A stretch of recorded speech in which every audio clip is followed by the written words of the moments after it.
أنا يوسف. أنا عندي 38 سنة، شغال سواق تاكسي بقالي حوالي 8 سنين. مش هقول لكم بقى مكنتش بصدق في الأشباح والجن، لا لا لا. الجن مذكور في القرآن وعارفين إنه موجود،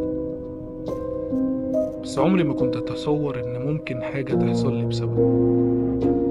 ياما سمعت قصص عن النداهة، العفاريت اللي بتطلع بالليل، بس عمري ما كنت بصدق فيها. مع عفريتة إلا بني آدم زي ما بنقول.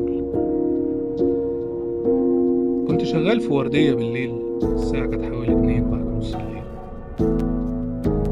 معدي في طريق مش هقول لكم أول مرة أعدي منه، يعني عديت منه كتير قبل كده، بس المعروف عنه إنه طريق على أطراف المدينة، نادرا ما بيبقى فيه عربيات أو فيه ناس. بس الغريب إني لمحت حد واقف عند عمود نور مكسور. لما قربت منها لقيتها